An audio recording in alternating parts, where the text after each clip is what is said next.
पहले चरण के मतदान में 14 दिन बचे हैं। देश की सबसे पुरानी पार्टी कांग्रेस ने शुक्रवार को 48 पन्नों का अपना घोषणा पत्र जारी कर दिया। नाम दिया गया है न्याय पत्र। नौकरी देने, किसानों की कर्ज माफी, खाली पद भरने, महिलाओं को भत्ता देने, एमएसपी की गारंटी देने जैसे तमाम वादे तो कांग्रेस पहले से करती आई है, लेकिन इस बार कांग्रेस के घोषणा पत्र में संवैधानिक न्याय का पन्ना भी जोड़ा गया है। 5 न्याय में हिस्सेदारी न्याय, किसान न्याय, नारी न्याय, श्रमिक न्याय और युवा न्याय पर आधारित है।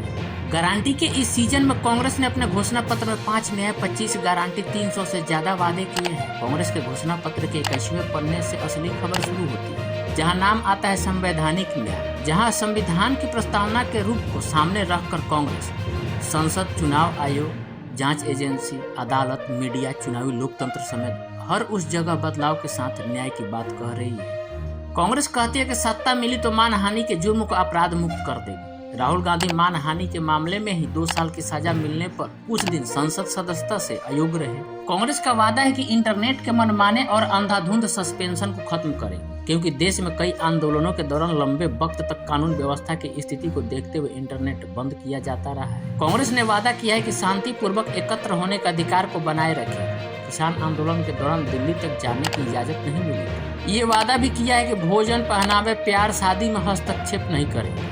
कांग्रेस का निशाना लव जिहाद कानून और हिजाब पहनने से रोकने के नियम पर लगता है। अब जरा 17वीं लोकसभा को याद करिए, जहां देश के इतिहास में अपना कार्यकाल पूरा करने वाली लोकसभाओं में सबसे कम दिन की बैठक इसी 5 साल में हो पाई थी। तब दोनों सदनों से 206 बार सांसदों को निलंबित किया गया। अब कांग्रेस देश से ये वादा भी कर रही है कि अगर सत्ता में आए तो संसद की सदन साल में 100 दिन चलेगी, क्योंकि इस लोकसभा में औसत हर साल 55 दिन ही संसद चलेगी। हफ्ते में 1 दिन हर सदन में विपक्ष के बताए मुद्दे पर चर्चा होगी। ये वादा इसलिए क्योंकि विपक्ष अपने मुद्दों पर चर्चा न होने का आरोप लगाकर हंगामा ही करता रह गया कि दोनों सदनों में पीठासीन अधिकारियों को राजनीतिक दल के संबंध तोड़ना होगा। लोकसभा स्पीकर के राज्यसभा के सभापति से कांग्रेस सांसदों की नोकझोंक होती रही।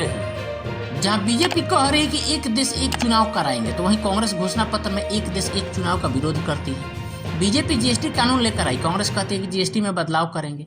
बीजेपी कांग्रेस राज्य की योजना आयोग को खत्म करके नीति आयोग लाई, कांग्रेस कहती है कि हम वापस योजना आयोग को बहाल करेंगे। इन सबके बीच कांग्रेस एक वादा अपने उन नेताओं के खिलाफ लेकर आई है जिन्हें ईडी सीबीआई के डर से बीजेपी में चले जाने का आरोप कांग्रेस ही लगा। नेताओं पर लगे आरोप की जांच का वादा। बता दें कि कांग्रेस के इस चुनावी सीजन में करीब 48 नेता दल छोड़कर या तो बीजेपी में जा चुके हैं या फिर दूसरे दलों में जा चुके हैं। कांग्रेस आरोप लगाती रही है कि जिन्हें बीजेपी भ्रष्टाचारी कहती थी वो बीजेपी की वॉशिंग मशीन में धुलकर क्लीन हो गए क्या। अब कांग्रेस के घोषणा पत्र के 25वां नंबर पेज पर गौर करें तो यहाँ लिखा है कि बीजेपी एक विशाल वॉशिंग मशीन बन गई है। बीजेपी में शामिल होने वाले पंजीकृत मामलों के आरोपियों को कानून से बचने की अनुमति दी गई।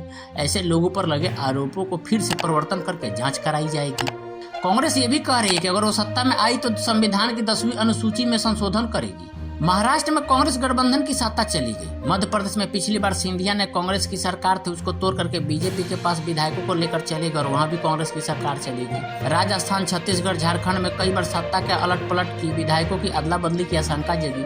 कांग्रेस इसे ऑपरेशन लोटस कहती है। दल बदल की जली कांग्रेस अब चुनाव में वादे फूंक फूंक कर इसलिए कर रही है, कहा है कि अगर सत्ता मिली तो कांग्रेस संविधान की 10वीं अनुसूची में संशोधन करेगी और दल बदलने वाले को विधानसभा या संसद की सदस्यता से सीधे अयोग्य करेगी। ईवीएम को लेकर कई चुनावों में सवाल विपक्ष उठाता रहा है, कांग्रेस भी उनमें से एक है। जैसे ईवीएम से चुनाव को लेकर राहुल गांधी अपनी भारत जोड़ो यात्रा के दौरान बोले थे। राहुल गांधी ने कहा था कि ईवीएम हटाओ, वे पूरा हिंदुस्तान कह रहा है कि ईवीएम में कमी है। हम चुनाव आयोग के पास गए, वो सुनने को तैयार नहीं है। चुनाव से कुछ ही दिन पहले इलेक्शन कमीशन रिजाइन कर गया, कोई न कोई कारण तो होगा। सरकार बनी तो ईवीएम से ही चुनाव होगा, लेकिन आखिर बार कांग्रेस कह रही है कि सत्ता में आए तो वोटिंग के तो ईवीएम के जरिए ही होगी, लेकिन मतदान के दौरान जो पर्ची अलग से मशीन में आती है वो वीवीपैट पर्ची का मिलान ईवीएम के वोटों से कराया जाए। बीजेपी इस वादे पर पूछती है कि ईवीएम पर कांग्रेस कब तक मीठा मीठा गप करेगी। बीजेपी पूछने लगी है कांग्रेस घोषणा पत्र जनता के लिए ले आई है या सिर्फ मोदी विरोध का पत्र लेकर राजनीति करने आई है। सवाल की वजह है कि सत्ता में आने की स्थिति में उन मामलों की जांच का वादा करना जहां कांग्रेस सीधे प्रधानमंत्री पर आरोप लगाती है।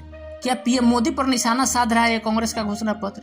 राजस्थान के चूरू की रैली में प्रधानमंत्री जब बता रहे हैं कि अभी तो योजनाओं को पूरा करने में और करप्शन के खिलाफ एक्शन में जनता ने सिर्फ ट्रेलर देखा है, जब भी अभी तीसरा टर्म मिलने पर प्रधानमंत्री भ्रष्टाचार के खिलाफ मशीन और तेज चलने की बात कर रहे हैं, और तब कांग्रेस जो अपना न्याय पत्र के नाम से घोषणा पत्र लाती है उन वादों को इसमें शामिल करते हैं, जिसमें करप्शन के मुद्दे पर प्रधानमंत्री की तरफ निशाना साधा जाता है। कांग्रेस कहती है कि अगर सत्ता मिली तो चुनावी बॉन्ड घोटाले की जांच कराएंगे, सार्वजनिक संपत्तियों की अंधाधुंध बिक्री की जांच कराएंगे, पीएम केयर घोटाले की जांच कराएंगे, प्रमुख रक्षा सौदों में भ्रष्टाचार की जांच कराएंगे, नोटबंदी, राफेल सौदा, पेगासस की जांच कराएंगे, नीरव मोदी जैसे लोग किस हालात में देश छोड़कर गए उसकी भी जांच कराएंगे।